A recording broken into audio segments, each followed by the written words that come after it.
గుణాల యొక్క ప్రభావం కర్మలు గుణాల ప్రభావంతో కర్మలు చేస్తే ఎలా ఉంటుందో ఒక్క శ్లోకంలో రివిజన్ లాగా చెప్పారు. కర్మణ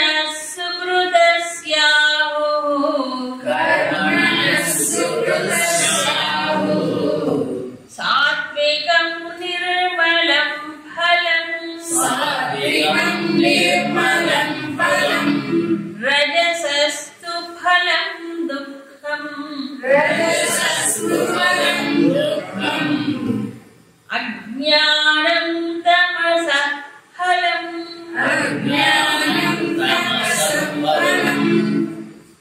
ఇప్పటిదాకా గుణాల యొక్క ప్రభావం ఎలా ఉంటుందో చెప్పాడు వ్యక్తిత్వం పైన. ఇప్పుడు కర్మల గురించి చెప్తున్నాడు. ఈ రెండు ఎలా ఉంటాయంటే గుణాల వల్ల ఆలోచనలు బట్టి కర్మ. ఇప్పుడు సాధన అంటే ఏంటి? గుణాలు మార్చుకోవడమే కదా, అంతే కదా. గుణాలు మార్చుకోవాలి. ఎలా మార్చుకోవాలి? గుణాలు ఎక్కడో కారణ చర్యలో ఉంటాయి కదా. కారణ చర్యలో ఉండే గుణాలని ఎలా మార్చుకుంటాడు?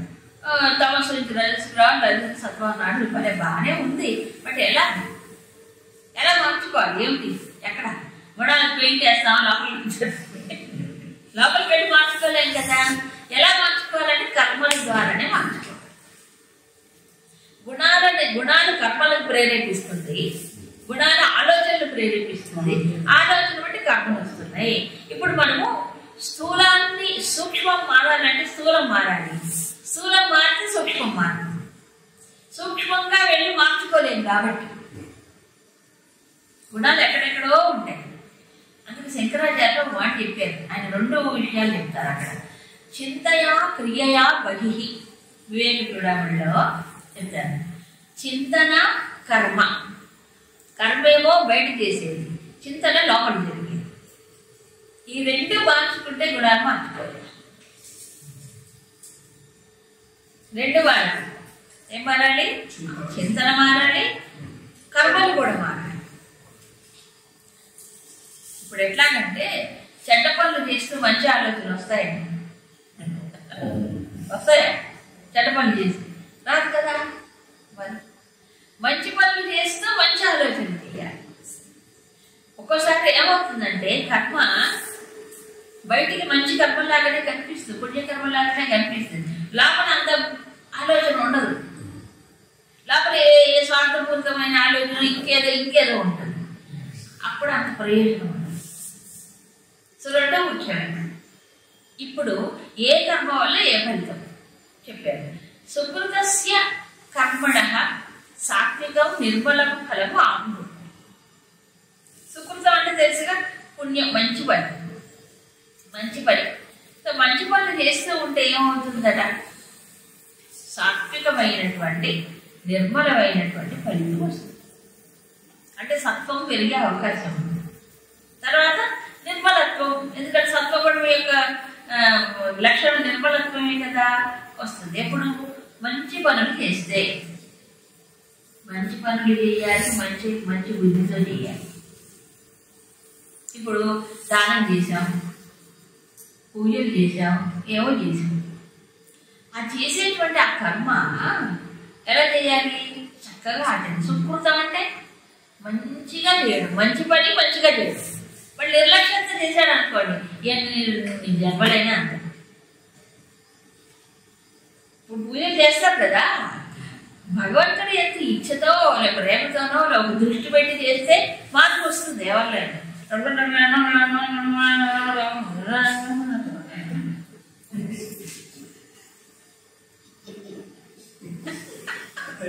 ఏమన్నా ప్రయోజనం ఉంటుందండి? ఎన్ని సంవత్సరాలు చేసినా లేదు. మనకి పారాయణాలు ఇవన్నీ ఉన్నాయి, అన్నీ అంతే. ఏం చేసినా అంతే. అది మంచి పనే, ఎవరు కాదు, మంచి పనే. కానీ దృష్టి ఏ దృష్టిలో చేస్తున్నాం అంటే సుకృతం అంటే ఇక్కడ మంచి పనే కాదు, బాగా చేయాలి. అదైనా పుణ్యకర్మైనా చక్కగా చేయాలి. దానం ఇచ్చేది దైవార్పణం, కృష్ణార్పణం అంతా ఇస్తే మంచిది, ఇద్దరికి మంచిది. అవునా లేదా? అది కూడా బంధమే కదా. వాడు దానం చేసేవాడు ఏం చేస్తున్నాడు? ప్రయోజనం ఏముంది? నువ్వు దేవుడికి ఇచ్చే వదిలే ఇంకా అంతే. కృష్ణార్పణం కృష్ణుడికి ఇచ్చి అవునా? అందుకే చెప్తారు కుడి చేతితో ఇస్తే అడగ చేతి తెలియకూడదు అట్లా. అంతే అడ్వర్టైజ్మెంట్ ప్రకటించుకొని మమ్మల్ని దానివల్ల ఏం ప్రయోజనం? గొప్పతనాన్ని అప్పటికి లోపల వస్తాయి కానీ లోపల మార్పు రాదు. లోపల మార్పు. అందుకని ఏదైనా సరే సుకృతం చక్కగా చెయ్యాలి. చేసేది ఏదో ప్రతి దానికి కొన్ని పద్ధతులు ఉన్నాయండి. మన హిందూ ధర్మం ఎంత గొప్పదో. దానం చేసేటప్పుడు ఏమైనా శ్రద్ధయా దేయం, అశ్రద్ధయా అదేయం, స్త్రీయా దేయం, భియా దేయం, సంవిదా దేయం, ఇన్ని రూల్స్ పెట్టింది దానం చేయడానికి కూడా. అవునా? భయం భయంగా చేయాలి. నాకేం భయం అండి, నాకేం భయం. అదిగా అవసరం వాడు నొచ్చుకుంటాడేమో పాపం అనుకొని కాస్త వినయంగా విధేయతగా. అవునా? దేవుడికి ఇచ్చేటప్పుడు ఎలా పెడుతున్నా ఆ రకంగా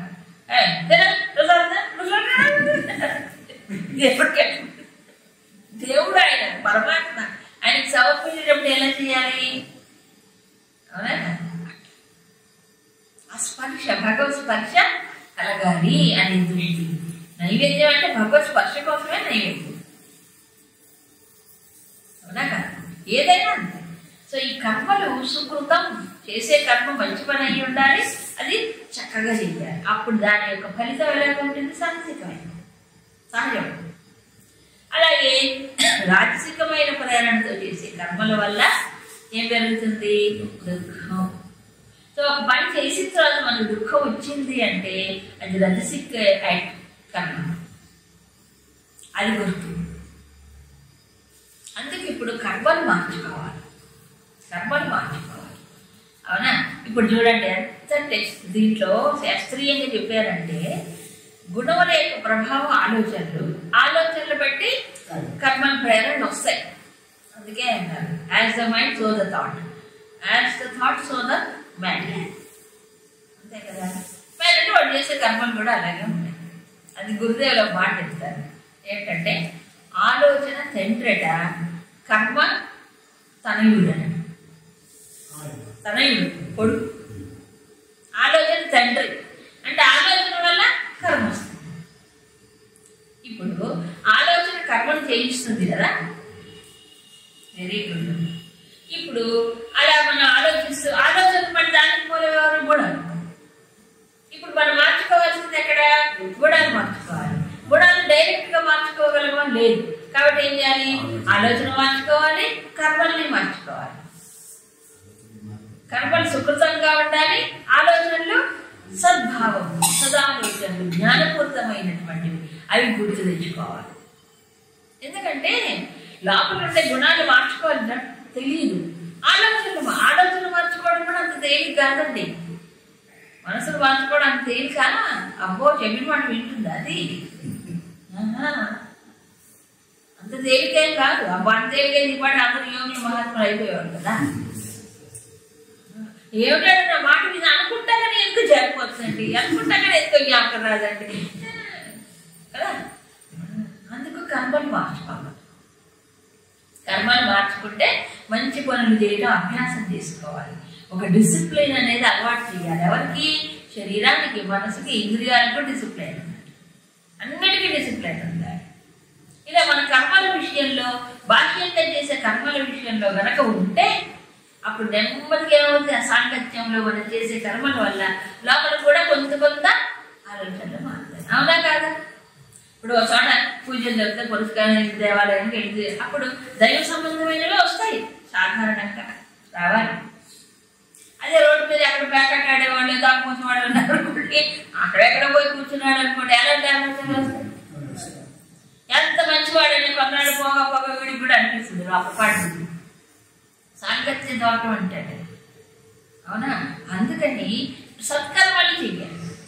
అందుకే మన వాళ్ళు పెద్దలు మానవుడి యొక్క బిహేవియర్ అంటే బాహ్యమైనటువంటి ప్రవర్తన గురించి అంత ఇంపార్టెన్స్ ఇచ్చారు. ఈ బాహ్య ప్రవర్తన మనం చేసే కర్మల వల్ల లోపల డిసిప్లిన్ వస్తుంది, అందుకు పెట్టాడు. అవునా కదా? మన పెద్దలు ఏం చేసి మనం పెద్దలకు నమస్కారం చెయ్యాలి, పెట్టలేదా?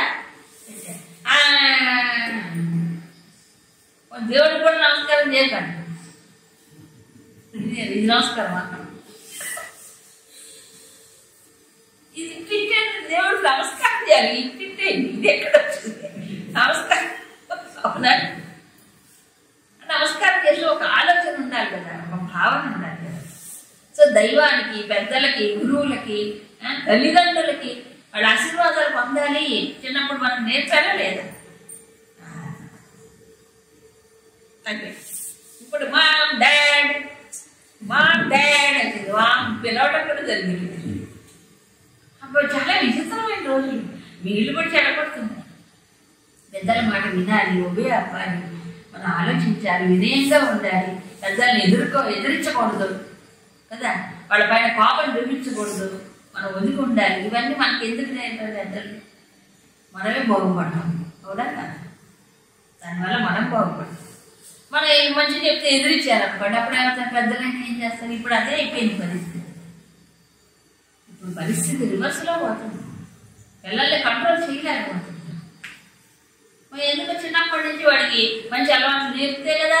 బ్యాగులు కొనిస్తారు, డ్రెస్సులు కొనిస్తారు, పుస్తకాలు కొనిస్తారు, అన్ని కొనిస్తారు. కానీ ఏం చేస్తున్నాడు వాడు, ఎలా ఆలోచిస్తున్నాడు, ఏంటి ఇవన్నీ పట్టించుకో. వాడి సాంగత్యం ఏంటి పట్టించుకో. సో మనం చేసే అభ్యాసం మంచిదైతే, మనం చేసే కర్మలు మంచి, లోపల నెమ్మదిగా మార్పు వస్తుంది. ఇప్పుడు భగవద్గీత చదవడం మొదట్లో ఎవరికి ఇష్టం ఉండదు. అది ఏదో కొంచెం సంస్కారం ఉంటేనే ఇష్టం, లేకపోతే ఎవరికి ఇష్టం ఉండదు. అయినా సరే బలవంతంగా ఒక డిసిప్లిన్ అలవాటు చేసుకున్నారు అనుకోండి, కొంతకాలానికి దాని ప్రభావం. మాకు తెలిసిన ఒక ఉదాహరణ చెప్తాను. ఒక తండ్రి వాళ్ళ నాన్నగారు భగవద్గీత రోజు చదివేవాడు. ఆయనకి పెద్ద నాలెడ్జ్ లేదు. ఎందుకో ఏదో ప్రేరణ వచ్చింది, భగవద్గీత రోజు 18 అధ్యాయాలు చదివేవాడు. 18 అధ్యాయాలు రోజు. అయితే స్పీడ్గా చదివేవాడు. ఏదో చదవాలి కాబట్టి గడగడ చదివాడు. కానీ పిల్లలు ఎదుగుతుంటే అయినా మన ఇంట్లో ప్రతిరోజు ఒక అధ్యాయం చదవాలని రూల్ పెట్టాడు. ప్రతిరోజు అందరిని కూర్చోబెట్టి చదివించేవాడు, ఆయన చదివాడు. ప్రతిరోజు ఒక అధ్యాయం భగవద్గీత చదువుకున్నాడు. ఊరికి చదవడం ఇంకేం చేసేవాడు కాదు. అలా కొన్నాడు. అయితే పిల్లలు పెరుగుతున్నారు కదా, వాడికి రోజు భగవద్గీత ఏముందా, భగవద్గీత చదవాలి, ఏం అర్థం కాదు కాదు అని వాడికి లోపల రెస్ట్లెస్ ఉంటుంది. అయినా సరే అమ్మో నాడు ఊరుకోడు, చదవకపోతే అట్లా రోజు అడిగేవాడు. అప్పుడు ఆయన బయటకు వెళ్తే చదివారా లేదా, ఎందుకు చదవలేదు అడిగాడు. అలా ఆయన భయానికి పెద్ద ఆయన కదా, తండ్రి కదా అని భయానికో చదవడం అలవాటు అయ్యి కొంతకాలానికి ఒక పెద్ద వయసు, ఒక 30-35 ఏళ్ళ 40 ఏళ్ళు వచ్చేటప్పటికి ఏమైందంటే వాళ్ళ నాన్న యొక్క ప్రభావం, వాళ్ళ నాన్నకి ఈ భగవద్గీత వల్ల ఆయనకి లోపల ఏమో జరిగేదో కానీ సొసైటీలో మంచి పేరు ఉంటుంది. అంటే ఎవరైనా ఒక గౌరవనీయమైన వ్యక్తిత్వం ఉంటుంది అనుకోండి, ఎవరికైనా గౌరవం ఉంటుంది. డిసిప్లిన్ అనేది ఎవరికైనా గౌరవిస్తారు. కాబట్టి ఈ వ్యక్తిలో ఒక డిసిప్లిన్ ఉండేది. అందరూ వాళ్ళ నాన్నగారు చచ్చిపోయిన తర్వాత అప్పుడు మీ నాన్న ఇలా కదా, మీ నాన్న అలా కదా, భగవద్గీత చదివాడు కదా, ఆయనకి అట్లా అనేవారు.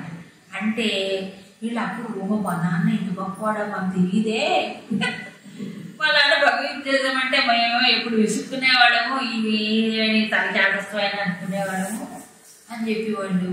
తర్వాత అర్థమైంది. తర్వాత ఏమిటి దీంట్లో ఉందే అని అప్పుడు నేను ఒకసారి అడిగాను, ఇలా మేము చదువుతున్నా అమ్మ మా నాన్నగారు లాగా అంటే, మంచి పని చేస్తున్నానే, తాత్పర్యం కూడా చదువుకోండి అని చెప్పాను. తాత్పర్యం చదవడం మొదలుపెట్టాను. తాత్పర్యం చదవడం మొదలుపెట్టి కొంచెం ఆలోచన వస్తుంది కదా, ఏమిటి దీంట్లో ఉంది లోతులు తెలుసుకోవడం మొదలుపెట్టాను. అధ్యయనం చేస్తే ఏమవుతుంది, ఓ మీ ఈనాడు జీవితం అంతా రాంగ్ అనమాట, ఇలా కాదు జీవితం అర్థమయ్యి అప్పుడు తమను తాము పరిశీలించుకోవడం మొదలుపెట్టేది. ఇంట్రోస్పెక్షన్ అనేది మొదలవుతుంది. జ్ఞానమేగా. ఒక మంచి అలవాటు, ఒక మంచి సంస్కారం వ్యక్తిని మార్చిందా లేదా? మార్పు. వాళ్ళ పిల్లలకి ఇప్పుడు వాళ్ళు చదివిస్తున్నారు. వాళ్ళ పిల్లలకి ఇప్పుడు వాళ్ళు భగవద్ రోజు చూద్దారు ఒక అధ్యాయం. అలా లైఫ్ ట్రాన్స్ఫర్మేషన్ అంటారు చూడండి. ఒక మంచి సంస్కారము, ఒక మంచి పనిని చక్కగా విధిగా రోజు చేస్తే తప్పకుండా మార్పు వస్తుంది. అది మంచిదైమంటారు. కాబట్టి గుణాలు మార్చుకోవడం అనేది మన కర్మల వల్ల కూడా జరుగుతుంది. మంచి పని అభ్యాసం చేశారు రోజు మార్పు పని ఆలోచన రేకెత్తింపు చేయదా? అవునా కదా? ఆలోచన పనిని చేయిస్తే పని ఆలోచన రేకెత్తింపజేస్తుంది. అది రెండు ఒకదానికోటి అవినాభావ సంబంధం. అందుకు సుకృతం మంచి కర్మలు చేసినప్పుడు ఏమవుతుంది? సుకృతం ఫలం, నిర్మలం ఫలం. మనసు బాగుంటుందండి, ఇంకేం లేదు. మనకు కావాల్సింది అదేనా? మనసు నిర్మలం అంటే మనసు హాయిగా ఉంటుంది. మంచి పని చేస్తే ఒక తృప్తిని ఇస్తుంది. రజస్సు స్వార్థం, లోభం, ప్రవృత్తి, రాజసికమైన కర్మతో చేస్తే దుఃఖమే, దానివల్ల తృప్తి ఉండదు. అది మంచి పని అయినా తృప్తి ఉండదు. రజసిక యాటిట్యూడ్లో చేసినప్పుడు. ఇప్పుడు దానం ఎలా చేయాలి? భగవద్ అర్పణ భావంతో చేయాలి, సాత్వికంగా ఉండాలి. ఫోటోగ్రాఫర్ వస్తే నేను ఇస్తా చెక్కులు ఇవ్వాలంటే, నాకు సన్మానం చేస్తే నేను చెక్ ఇస్తాను, అయితే ఇవ్వను. నేను చెప్పింది చేస్తేనే చెక్ ఇస్తాను, అయితే నేను ఇవ్వను. అన్ని రిస్ట్రిక్షన్స్ పెట్టాను. దానం అండి. ఇంకో విచిత్రమైన సంగతి చెప్పనా? మాకు చాలా అనుభవాలు ఉంటాయి.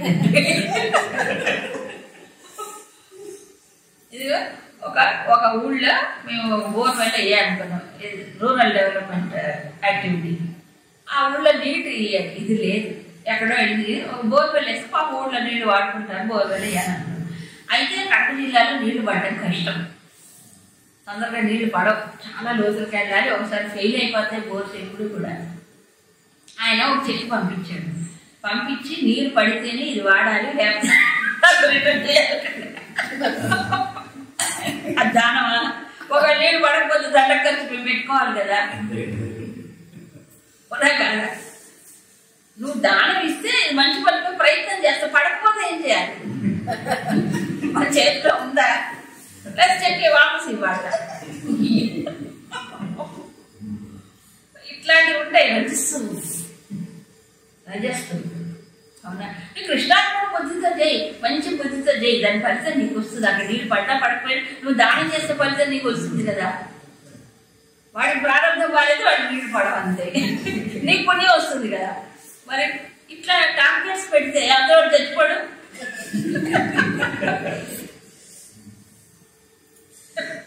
అంత తెలియక అజ్ఞానం. రజస్సు అంటే ఇదే. ఇంకొంతమంది అంటారు, మీటింగ్స్ పెట్టి ఏదైనా దినాలు చేసినప్పుడు నేను కస్టమర్లో నేను బిల్డింగ్ కట్టిస్తా అంటాడు. ఆయన ప్రామిస్ చేస్తారా? భర్త ఉండదు, మళ్ళీ వెనక్కి తిరిగి ఉంటుంది, అంతే. స్టేజ్ మీద ప్రామిస్లు పోయిస్తారు, మళ్ళీ కనిపించారు పోయినో. సో ఈ ప్రకారంగా తామసిక కర్మలు ఉంటాయి. దానివల్ల ఫలితం ఏంటి? అజ్ఞానం పెరిగి. ఏంటి తామసిక కర్మలు అంటే? ఏమి దృష్టి ఉండదు, ఆలోచనే ఉండదు. ఆలోచన లేకుండా పని చేస్తారు. రెండు రకాలు ఉన్నాయండి. ఆలోచించి పని చేస్తే రజస్సులో ఉంటాడు. నిష్కామంగా ఏంటి సమతుల్య స్థితిలో అంటే వచ్చే సుఖం కానీ దుఃఖం కానీ సమత్వం అన్నాడే. కర్మ ఫలితం పైన దృష్టి లేకుండా చేసినప్పుడు, కర్మ యోగ దృష్టితో చేసినప్పుడు సాత్వికం అంతే. రాజసిక ఫలం అంటే ఏంటి? ఫలం ఆపేక్షిస్తారు. అక్కడ ఏది చేస్తే ఏమిటి వస్తుంది అనుకుంటారు, అది చేస్తే దుఃఖం, ఎందుకంటే రావచ్చు రాకపోవచ్చు, దాన్ని ఒకటి అయితే ఇంకోటి జరగవచ్చు. ఏ ఆలోచన లేకుండా చేసే పనులు ఉంటాయి, అది సమస్య. ఆలోచించారు కొంతమంది, అప్పుడు ఏం పెరుగుతుంది? అజ్ఞానం పెరుగుతుంది. ఆలోచించకుండా పనులు చేస్తే అజ్ఞానం పెరుగుతుంది. ఆలోచన చేస్తే రజస్సులో ఉంటాడు. సమతుల్య స్థితి పెట్టుకొని ఏమిటి సమత్వ స్థితిలో ఏంటి కష్టమో సుఖమో లాభమో నష్టమో నేను స్వీకరిస్తాను అని బ్యాలెన్స్డ్గా ఉన్నప్పుడు అది సాత్వికం. మనస్సు నిర్మలంగా అవుతుంది. సరే, ఎంత చక్కగా ఇంట్రెస్ట్ చేశారు. కర్మల వల్ల ఏం మారుతాయి? ఇప్పుడు గుణాలు మారుతాయి. ఈ ఫలితం లోపల వస్తుంది, బయట వస్తుంది. Very good. ఇదే ఇప్పుడు మళ్ళీ చెప్తారు. సత్వాత్ సంజాయతే జ్ఞానం రజసో లోభ ఏవ చ ప్రమాదమోహౌ తమసః భవతో జ్ఞానమేవ చ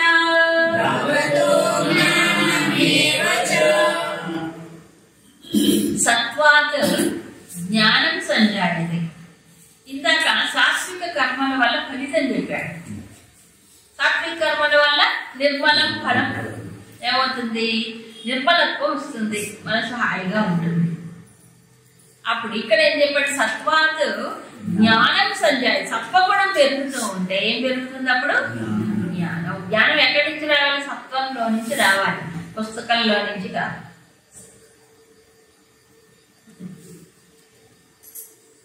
పుస్తకంలో నుంచి మస్తకం దాకా వచ్చేది కాదు, ఎక్కడి నుంచి రావాలి, సత్వగుణంలో నుంచి వస్తుంది జ్ఞానం. మరి ఇప్పుడు పుస్తకాల్లో నుంచి వచ్చేది అజ్ఞానం ఏంటి, అది రహస్య జ్ఞానమే. ఏమవుతుంది ఇప్పుడు, ఇప్పుడు విద్వాంసులు ఉన్నారండి, ఇప్పుడు పొద్దున చెప్పుకున్నవే ఏంటి, ప్రజ్ఞావానం పండితోపి అత్యంత సూక్ష్మాంత దృక్ అపి తమసు పోదు, అంత ప్రజ్ఞావంతుడే. అసలు జ్ఞానం రాదు. జ్ఞానం అంటే బుద్ధిలో ఇన్ఫర్మేషన్, ఇది నిలకడలేదు. ఎంతసేపు ఉంటుంది బుద్ధిలో జ్ఞానం చెప్పండి. అది చదువుకుంటాడు, అర్థం చేసుకుంటాడు, అధ్యయనం చేస్తాడు, ఎంతసేపు ఉంటుంది అది. మళ్ళీ ఏదైనా ఒక ఆలోచన, ఒక వేవ్ వచ్చింది అనుకోండి, పెద్ద ఆలోచన, ఒక డిస్టర్బ్ థాట్ వచ్చింది అనుకోండి, జ్ఞానం నిలుస్తుందా, గాలి కొట్టుకోండి. ఎంత చదివినా అంతే, ఎంత తెలుసుకున్నా అంతే, అవసరానికి అది పనికిరాదు. ఎందుకు, ఇక్కడే డిపాజిట్ పై పైన ఉందిగా, ఎక్కడ బుద్ధిలో ఇన్ఫర్మేషనే కాదు, అదే లోపలికి దిగాలిగా. అందుకు అసలు జ్ఞానం ఎప్పుడు వస్తుందంటే సత్వగుణం వల్లనే అసలు జ్ఞానం వస్తుంది, లోపల నుంచి వస్తుంది అవేర్నెస్. జ్ఞానం అనేది లోపల నుంచి వచ్చేది ఊట, కానీ బయట నుంచి కూరేది కాదు, అది ఊరేది. అసలు ఇప్పుడు ఊరగాయ అంటే ఊరగాయ అంటే ఏంటి, ఊట ఎక్కడి నుంచి వస్తుంది, బయట నుంచి వస్తే ఊరగాయ కాదు, లోపల నుంచి ఊర. సత్వగుణం పెరుగుతూ ఉంటే ఈ పొరలన్నీ ఓపెన్ అయిపోయి జ్ఞానం లోపల నుంచి కాదు. అందుకే భాగవతంలో ఒక మంచి సంవాదం, యదు అవధూత సంవాదం అని అంటారు. యదు మహారాజు అవధూత, ఆయన జ్ఞాని. ఆయన దత్తాత్రేయుడే స్వామి పేరు అనుకుంటా. 24 మంది గురువులు తనకున్నారని చెప్తారు. ఎవరికైనా అంతమంది గురువులు ఉంటారా? 24 మంది గురువులు ఉన్నారు.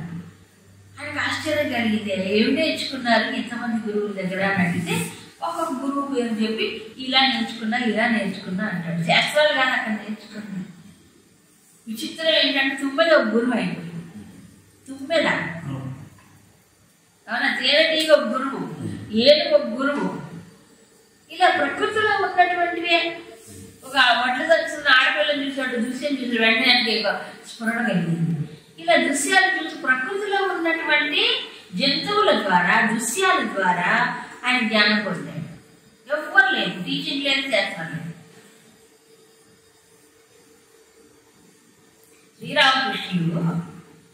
శ్రీరామకృష్ణకి ఎంతమంది గురువులు? వాళ్ళందరూ వాళ్ళు వచ్చారు. ఈయన ఎక్కడికి పోలేదు. ఇది ఉపాసన అనుకోండి.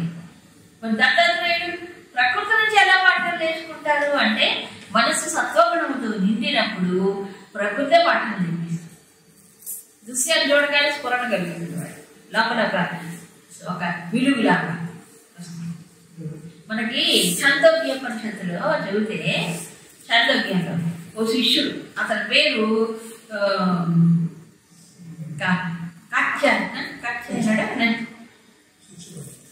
అతను గురువు ఆశ్రమానికి వెళ్తాడు. వెళ్ళిన తర్వాత అతను ఉపదేశాలు, బ్రహ్మోపదేశం ఉపనయనం అయిపోతుంది. సత్యకాముడు అనే అబ్బాయి గురువు దగ్గరికి చదువుకు వెళ్ళిపోతాడు. ఉపనయనం అయిపోయిన తర్వాత మరి ఆయన ఏం చేస్తాడంటే, ఈయనకి నువ్వు 400 గోవులు ఇచ్చేసి, ఆ బోర్డు పెద్ద గోసేలు ఇచ్చేసి, ఈ గోవులు 1000 అయ్యేదాకా రావద్దు అంటాడు. అంటే ఏంటి, గోసేవ చెయ్యి, ఇవి 1000 అవ్వాలి, 400 1000 అవ్వాలి. అంటే అప్పటి దాకా తోలుతూ ఉంటుంది, అప్పటిదాకా గోసేవ చెయ్యి, 1000 అయిన తర్వాత రా. సిన్సియర్గా చేస్తుంటాడు. చేస్తూ ఉంటే అతను అడవుల్లో వెళ్ళిపోవడం, చేయడం అలా చేస్తూ ఉంటే చివరికి అతనికి 4 రకాలైనటువంటి సోర్సెస్ ద్వారా ప్రకృతిలో నుంచే పాఠాలు నేర్చుకున్నాడు. ఒకటి అగ్ని ద్వారా ఒక పాఠం. అగ్ని ప్రజ్వలింపజేసి చేస్తుంటారుగా, సమిధాధానం అని చేస్తుంటారు. అగ్ని పాఠం నేర్పుతుంది. వృషభం ఆవుల్లో ఎద్దు ఉంటుంది కదా, ఎద్దు ద్వారా నేర్చుకుంటాడు పాఠం. హంస ద్వారా నేర్చుకుంటాడు పాఠం. మగ్గు పక్షి ఆ రోజుల్లో ఉంటాయి, మగ్గు పక్షి, ఆ పక్షి ద్వారా నేర్చుకుంటాడు. అవి పాఠాలు చెప్తాయి కదా. ఇవన్నీ మనకి కాకమ్మ పిచ్చమ్మ కథలు అనుకుంటాం. అవునా? మరి అంత ఉపనిషత్తులు అంటే హైయెస్ట్ నాలెడ్జ్ కదా ఉపనిషత్తులు. ఆ ఉపనిషత్తులు చెప్పినవి ఇవన్నీ. ఇంకో అబ్బాయి గురుకులంలో అగ్ని ఆరాధన అతనికి డ్యూటీ ఇచ్చారు. అగ్నుల్ని త్రేతాగ్నులు అంటారు. రోజు అతని డ్యూటీ అదే, అగ్నిని ఆరాధించడం, సమిధానం. అలా చేసాడు. కొన్ని సంవత్సరాలు చేసిన తర్వాత గర్భవత్యాగ్ని, ఆహ్వనీయాగ్ని, దక్షిణాగ్ని, ఈ అగ్నుల నుంచి అగ్నులే పాఠాలు చెప్పాయి. ఇది చాలా ఆశ్చర్యంగా అనిపిస్తుంది. అవునా? వీళ్ళు చేసేటువంటి ఉపాసన లేక అంతఃకరణ శుద్ధి అయినప్పుడు ఆడ ఓపెన్ అవుతాయి. అంటే జ్ఞానం లోపల నుంచే వస్తుంది. ఒక రకంగా చెప్పాలంటే, అంటే పక్షులు వచ్చి మానవ పాటలో చెప్పేయా లేదా అనేది డిస్కషన్ కాదు అక్కడ. ఈ చేసేటువంటి సేవ కానీ లేకపోతే వీళ్ళ యొక్క ఉపాసన కానీ ఎప్పుడైతే అంతఃకరణాన్ని శుద్ధి చేసిందో, సత్వగుణం పెరిగిందో, సాత్వికమైన కర్మ చేసినప్పుడు ఏమవుతుంది? రెవల్యూషన్ అంటారు. లోపల నుంచి స్ఫురణ. ఇది నిజమైన జ్ఞానం. ఎందుకంటే బయట నుంచి విన్నా, ఇప్పుడు ఉదాహరణకి ఈ భగవద్గీత అర్జునుడు విన్నాడు, థాట్ ఫాలో అయ్యాడు, చక్కగా అర్థం చేసుకున్నాడు, ఆచరించాడు, యుద్ధం చేశాడు, గెలిచాడు. ఇది అయిపోయిన తర్వాత కొన్ని సంవత్సరాలకి మళ్ళీ అర్జునుడు అవుతాడు, కృష్ణ అప్పుడు ఏదో చెప్పాడండి యుద్ధ రంగంలో, అదేదో చాలా బాగుంటుంది, అప్పుడు అదేదో మళ్ళీ చెప్పవా అది అంటే ఏంటి అక్కడ అప్పటికప్పుడు అది అతనికి పనిచేసింది. మళ్ళీ దాన్ని నిలబెట్టుకోవాలి అర్జునుడు కూడా, నిలబెట్టుకోవాలి. అంటే దీన్ని బట్టి ఏమవుతుంది? అర్జునుడు కాదు కేవలము, అర్జునుడిని కాదు వరకు ఒప్పుడు చేయడానికి చేశాడు భగవద్గీత ఉపదేశం. ఈ మానవాడు అందరికీ ఈ జ్ఞానం ఇవ్వడానికి అర్జునుడు నిమిత్త మాత్రుడు అయ్యాడు అంతే. కేవలం అర్జునుడి కోసం చెప్పింది కాదు. మళ్ళీ అప్పుడు ఉత్తర గీతలో ఉంటుంది మహాభారతంలో. ఉత్తర గీత దాదాపు ఇంత ఉంటుంది, అది కూడా మళ్ళీ చెప్పాడు ఏదో అప్పుడు. కృష్ణుడు కూడా మళ్ళీ ఇదే చెప్పలే, అక్కడ ఇంకో రకంగా చెప్పాడు. అవునా? అందుకని ఏంటంటే సత్వగుణము లోపల పెరుగుతుంటే జ్ఞానం వస్తుంది.